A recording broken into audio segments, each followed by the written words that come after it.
Hello and welcome back to my channel. My name is Rachel and today I'm going to be filming a video about I feel a bit rusty. I feel a bit rusty when it comes to filming. When I embarked on this YouTube journey, I don't know, a month and a half ago, I was very excited and I was filming very consistently and putting out videos like every 2 days. And I have slowed down since then, but this is the longest stretch of time that I've gone without filming. It's been, over 10 days. Part of that is because I was out of town, but another part of it is that I got my first negative comment. I don't participate in a lot of social media, and the social media that I am on, I'm basically only followed by people that know me in real life and I know them. And so this is all like new territory. Now, I knew that when I set out to do YouTube, there was going to be people who would see my videos, people that I didn't know, that's kind of a goal. And I also knew that there would be criticism and hopefully constructive feedback, and I assumed based off how people talk about it, there's also hateful comments. Like I knew that going in, that was kind of part of the risk. It's part of the risk of exposing yourself. But yeah, I just wasn't ready for it. It was a comment about my weight. And I've given birth to a baby within the past year, you know what I mean? I don't think that there's any reason why someone else should be offended by your body or feel the right to comment on it in any way, whether you've had a baby or not. No one knows. Like, you don't know the people that you're looking at on the screen and you don't know what's going on in their lives.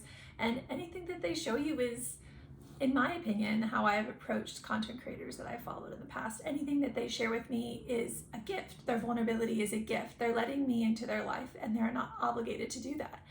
And yeah, so it just kind of took me by surprise, and I've just been thinking about it. I've been thinking about how I want to approach things and about what I'm here for. Why am I making videos? Why am I taking on that risk of being exposed? And for me, my why is you.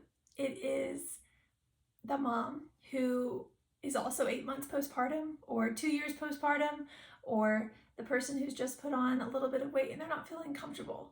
They're not feeling comfortable in their body or in themselves. And they're looking at the screen and they're going through Instagram, they're going through TikTok, they're going through YouTube, and all they're seeing is the same body, and it's a body that's not like theirs. And so it's just reconfirming their differentness and their otherness. And I want to come into this space, as many people have done before me. I am no way a pioneer in this, and just show another body, another normal body.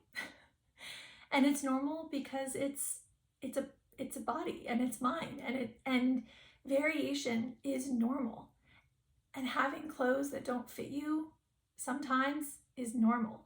Even in a given month, the way my clothes fit me changes. It ebbs and flows. And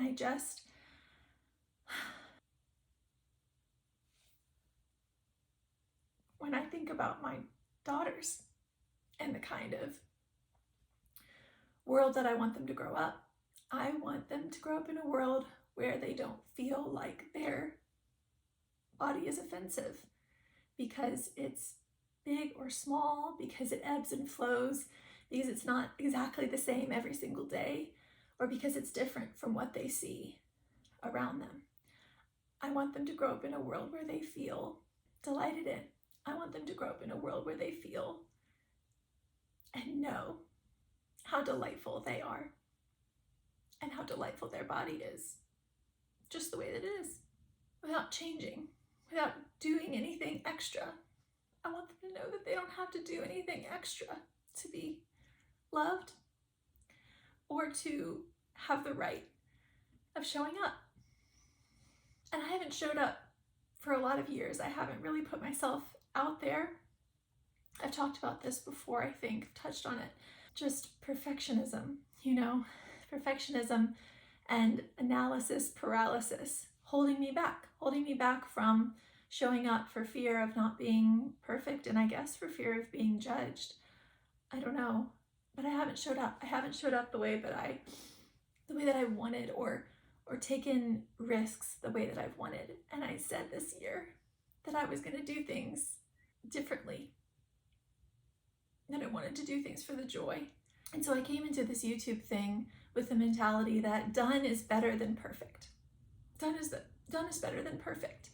And if I waited around If you wait around until your body is just right, just a certain way, till your arms are just a little bit smaller, until your thighs are just slightly more toned, if you wait around until those things are true, I know for me, I would be waiting forever. I would be waiting forever. Now is the time to show up. Now is the time to show up in the middle. It's important to show up in the middle before things are done, before things are perfectly packaged, before things are exactly right, before things look exactly like you have them envisioned in your brain. Mistakes are necessary for creativity, and vulnerability is beautiful. Vulnerability is beautiful and powerful and contagious. So I'm here for you. I'm making videos for you, and I'm making videos for me, and I'm making videos for my girls. And that's a good enough reason.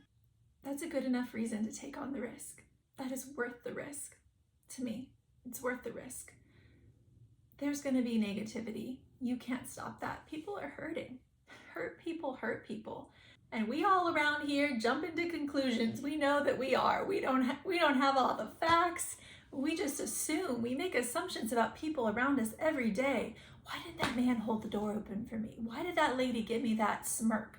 You know, just what if we just believed the best? How different would the world be, number one, but really, how different would our lives be? How different would our day-to-day lives be if we just simply believed the best? Just assumed the best. So I'm just going to take the stance that that person who made the comment about my body, that person who made the comment about my weight, they were having a hard day. They were having a really hard day. And it was like spew, you know? It was like spew. And I don't spew in YouTube comments, but I spew in other ways. I overflow. The contents of my heart, the contents of my insides come out of me, whether I want them to or not.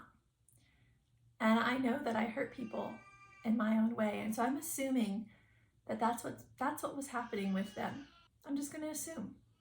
And I'm going to assume that they're actually a very kind coworker and a very loving parent, and that they've really come through for friends in the past. They've been there for friends. And wow, those are good qualities to have. This is just one thing that they've done. It's just one thing. And I'm not going to hold it against them. And I'm not going to let it stop me from showing up, because it's too important. I'm saying that to encourage myself, and I'm saying it to encourage you. It's too important. You gotta show up. The world needs you. The world needs what you have to say. There's no one else like you. There's no one else like you. There's no one else who can do what you do. And the world needs it. So keep showing up. And I'm gonna try to do the same. Thanks for being here. Thanks for saying nice things in the comments. Most of you are so nice. Most of you are so nice, and I feel like we would be friends. Like we are friends. We're friends. So thanks for being here. Thanks for listening. I am sorry that I'm coming to you with a head of wet hair. I took a shower a few hours ago. It takes basically all day for my hair to dry. So it is currently wet, and the baby is also currently asleep. So this is my time to film. I personally don't think that someone with wet hair is offensive, but somehow in our society we feel like we have to dry our hair before we see anyone. I don't know. We all shower, right? We all shower, our hair gets wet and has to dry somehow. So my personal hair is just gonna be drying through the course of this video. Hope you don't mind, hope you don't take offense.